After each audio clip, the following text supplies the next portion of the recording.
तुमने जिस चीज़ के लिए मेहनत की थी, आज तुम्हें उस चीज़ के लिए सफलता मिलेगी।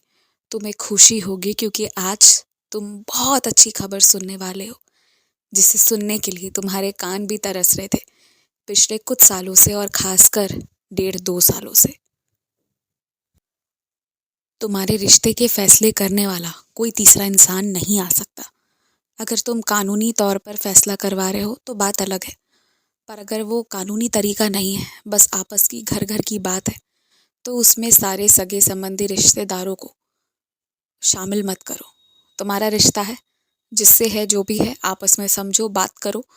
और हो सकता है उस दौरान थोड़ी ज़ोर से बात हो, लड़ाई झगड़ा भी हो, लेकिन फिर ठीक से समझौता भी होगा और समझेंगे भी एक दूसरे को। लेकिन तीसरे किसी को आने मत देना, बस यही कहना है मुझे। एक बात और कह रहा हूँ, तुम अपने शरीर को जैसा आदत लगाओगे ना, उसे वैसी आदत लगेगी। अगर तुम हर थोड़े थोड़े समय पर छुट्टी की आदत लगाओगे, आराम की आदत लगाओगे, तो उससे वही लगेगी। पर अगर हर दिन प्रेम से, थोड़ा मेहनत करके, थोड़ा आराम करके, थोड़ा गाकर, थोड़ा गुनगुना कर और थोड़ा कर्मठ होकर दिन गुजारोगे ना, तो तुम्हारा शरीर भी उस तरह से ढला रहेगा और वो उसी तरह से काम करेगा। तो अब ये तुम पर है कि तुम अपने शरीर को कैसा बनाना चाहते हो।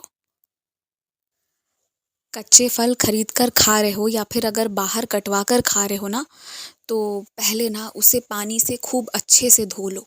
धोने के बाद ही उसे खाओ।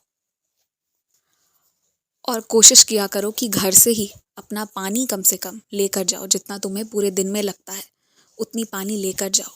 कुछ भारी नहीं लगेगा, लेकिन उतना लेकर जाना चाहिए तुम्हें। बाहर पानी खरीद कर पीने की ज़रूरत नहीं है, या बाहर से किसी और से लेकर भी पीने की ज़रूरत नहीं है। और एक बात जो मुझे कई दिनों से तुमसे कहना था, बाहरी लोगों के साथ अपनी थाली बांटकर मत खाओ। एक थाली में सब बैठकर मत खाओ। अगर किसी को कोई बीमारी होगी तो कहीं वो तुम्हें ना आ जाए। इस चीज़ का ध्यान तुम्हें खुद रखना होगा। मेरी ऊदी लेते हो, लेकिन अपने कर्म भी सही रखने होंगे तुम्हें। और अपने मित्र का, अपने दोस्तों का, किसी का भी जूठा मत खाओ। ना खिलाओ ना खाओ जूठा। इस बात का एकदम ध्यान रखो, विशेष ध्यान रखो। और एक बात कहना चाहता हूँ तुमसे। कुछ अच्छी चीज़ें तो सुनोगे, लेकिन कुछ लोगों की कुछ बातें बाहर निकल कर आएंगी जिससे तुम्हें दुख नहीं होना चाहिए। क्योंकि चाहे वो तुम्हारे कितने भी प्रिय क्यों ना हो, कुछ उनकी भी गुप्त बातें हैं, कुछ गोपनीय बातें हैं जो वो नहीं बताना चाह रहे थे, कहीं और से सुनने को मिलेगी तुम्हें। ना इससे आश्चर्यचकित होना और ना ही इससे प्रभावित होना। ये सब जो भी हो रहा है बस होने देना। तुम्हें ये पता होता या पता नहीं होता, दोनों हाल में तुम्हारा रिश्ता तो जैसा है वैसा ही रहता ना, उसमें तो कोई फर्क नहीं आता। तो फिर उसमें पड़ना ही मत।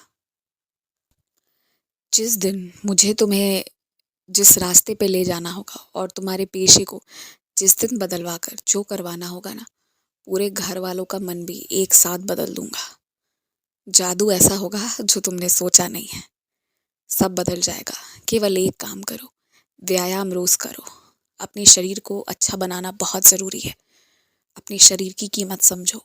व्यायाम प्रतिदिन करो और हमेशा खुश रहो, हमेशा मुस्कुराते रहो। और मेरे मंदिर आते रहना।